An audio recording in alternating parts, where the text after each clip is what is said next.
This post is a bloody mess. I should probably tidy this up before doing a video, shouldn't I? Can't be bothered. Let's just try and jump it. Oh, that's much better. Let's go on with the video, shall we? So, you might be wondering why we're at this weird camera angle with you looking down on me. It's because of this big box. So, my mate's been buying more guns and wants me to do work on them. He got himself, oh god, open that way, fit and screen. There we go. M14 thingy-mabob. I think it is called the M14 DMR. Let's get this on the table and figure out what's going on with it. Right, so a bit of a confession to make. Now, right here, as I'm recording this, it's actually been about 3 months since I recorded the intro to this video. So, plan today is to open it up, put a MOSFET in it, gonna re-shim it, and maybe throw in a new hop-up rubber. And as they're on sale a while back, going to be chucking in a Lambda smart barrel as well, just to try and help with that accuracy. So we're going to keep it sub 350 and just try and make it a good performing skirmish rifle. Right, here it is. Well, at least here part of it is. Let's take the rail off first.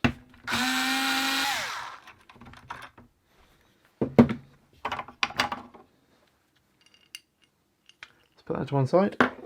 Right, now we need to pop off the upper hand guard.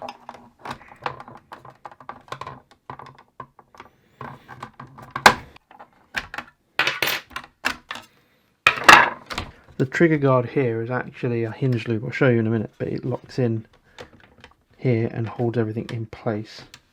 This way, isn't it? There we go. That takes that off. So this hinges around here and locks into what is effectively the upper receiver or the main metal mechanism of the rifle and holds it into the body. There we go. And the wires should come out too. Very nice. There we go. And here is the gun. Well, the functioning parts of the gun. One back here. One and there we go.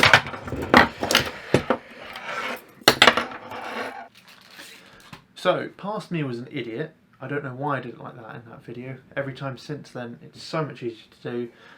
You don't have to take that strip off first. All you need to do is grab the spring guide for the bolt recoil rod and slide it forward and then pop it down and that will come out, and then you can just slide the recoil rod back or the charging handle back and take that off and then take that section off. It's a bit easier to do. Past me was, as I said, an idiot. And there's the mock bolt cover, which I must say is very nice. Really, really nice. Let's undo this one.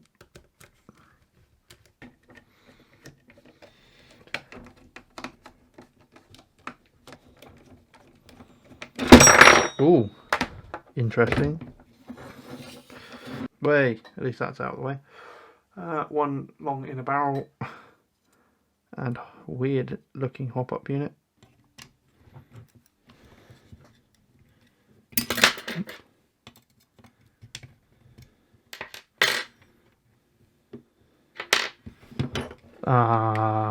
That would be why. Of course, they hide screws under bits. This is a secret screw.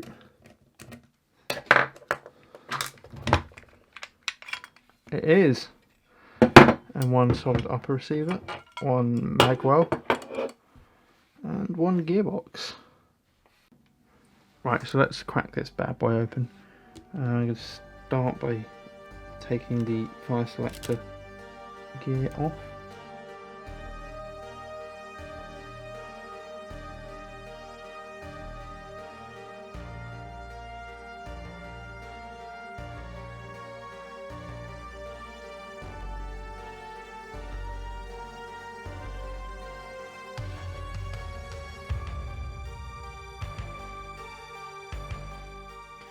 So I just spent the last 5 minutes looking for this ball. Luckily, it had ended up tucked under this part. And I found it, and now it's going back in the box where it should be. And where I put it. Originally, it just did it again. It just doesn't want to go in that box.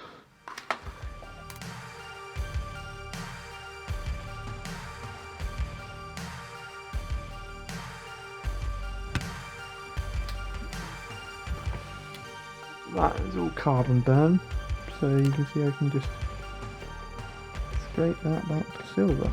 I wonder if they've been running this on 11.1 without MOSFET.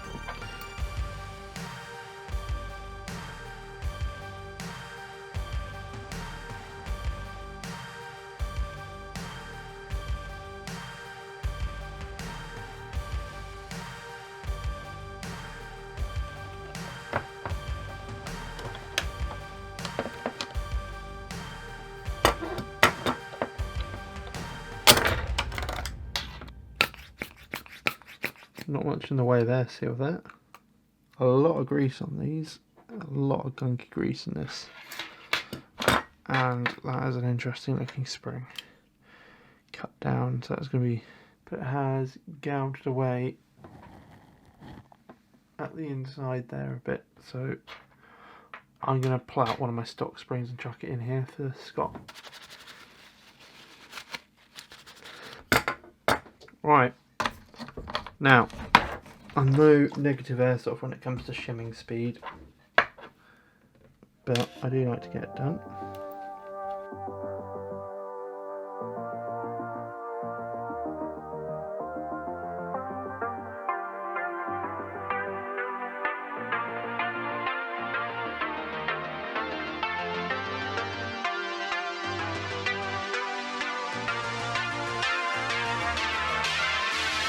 So yeah, it took me about half an hour to properly shim that gearbox. It's quite an annoying one to work on because there's not very many gaps where you can get in to easily spin the gears to check them. Also, that did include me talking a lot about how I'm shimming the gears, because I was thinking about possibly making a how I shim gears explanation video, but that isn't going to be it. I'll do it with a V2 or a V3 gearbox, so it's a bit more accessible. Right, let's have a look at the cylinder and why we're not getting any form of air seal on it.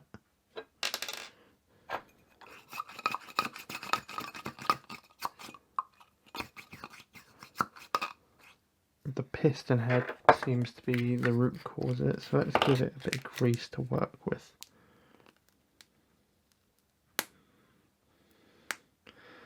Now I know this is excess, don't worry, I'm about to wipe it down a bit, but hopefully this should help get a bit of a seal into it.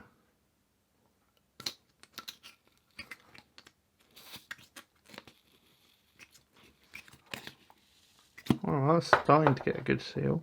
Lucky for us I have a spare piston head lying about. Here is an O-ring. This is a G&G piston head, by the way. Maybe this ported head just doesn't work particularly well. Oh no, there you go. O-ring was the issue.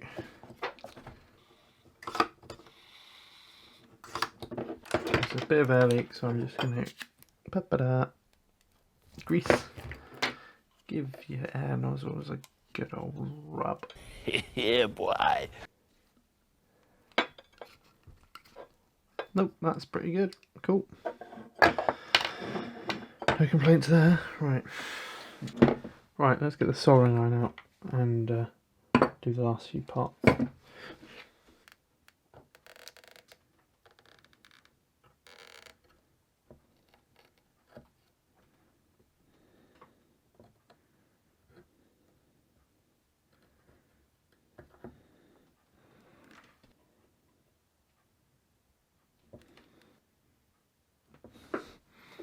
Alright, perfect. That's exactly what we wanted. So this obviously is a dead bit of wire we don't need anymore. Let's snip the heat shrink off it. Alright.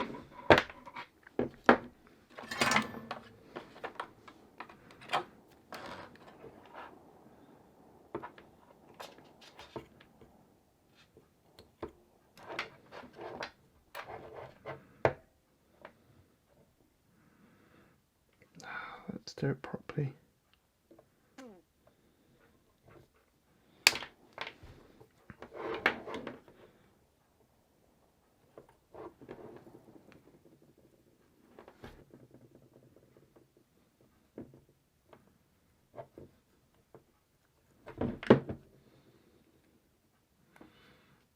Brilliant.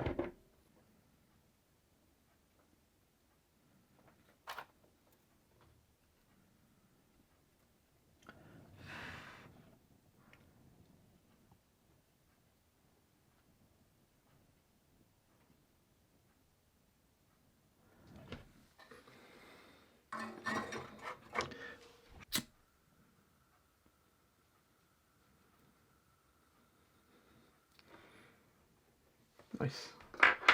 Right, so that's that back together. Let's turn the soldering iron off. Trigger contacts. And here I have a 7.4 battery.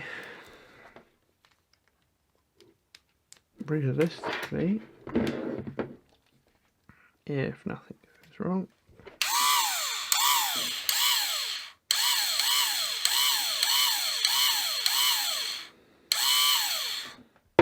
that is good to go.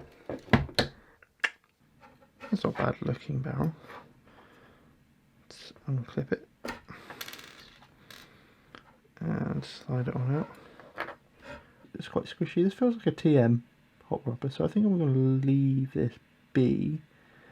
Can't see any cracks, so that should be fine. This barrel, on the other hand, is brass, so I mean, brass is always the fine barrel material. It's not the best, and looking down it's pretty dull and dirty. No form of crown on that whatsoever. That's all just flat. And here it is, nice little steel barrel. And again, weirdly, not much in the way of crowning on it. Although it does have a little bit, but not a deep crown. Okay, that's pretty filthy. So you're about to get a quick rundown on the way I tend to clean barrels.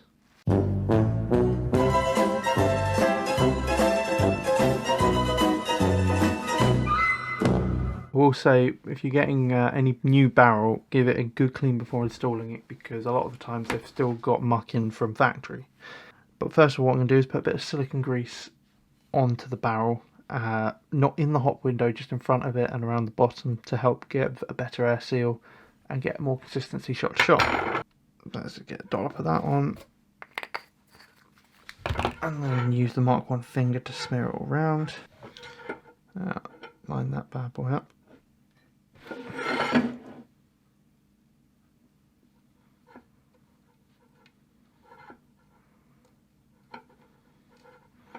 There we go, perfect. Slide that on, and then our locking lug is going to go in there. So hopefully that cleaner barrel and fairly consistent barrel should help give us a bit better accuracy for Scott, which is what he's after. So it is done. After about 3 months of me procrastinating, then Scott's appendix blowing up inside him and him not being able to play for a while, this has kind of been on the back burner, but it's now all done. You can probably tell that it's been on and off for a while, seeing as my hair will have changed several times over the course of this video. So what have we actually done? Well, we took the gearbox apart, gave a good clean out, re-greased everything, got the air seal back up and re-shimmed and re-greased the gears. I switched out the wiring, put in a MOSFET, so it's now running Gate Nano ASR in the back of it, so that should be more than adequate for this. And then we've put in a Lambda Smart 603 barrel, so that's a cold forged stainless steel barrel. Kept the same hop rubber because it seemed to be good, and it's able to just about lift 3.6s. It needs full hop, but it can send 3.6s out 40-50 metres on, well, at 0.6 joules with all that hop. However, Scott's not going to run it on that kind of heavyweight. He's probably going to run it on 2/8s, 3/2s. So I've dialed the hop down a bit and recroned it on 2/8s, and it's doing about a joule, which is pretty much perfect because he wants the full auto on this. There's no need to be pushing the FPS limits. You're not really gaining much performance out of that. Oh, one thing I completely forgot to mention. We actually took it to a game day and it didn't work. And basically, BBs were being spat out of it left, right, and all over the place. And I was very confuddled for a bit until I took it apart again and noticed that the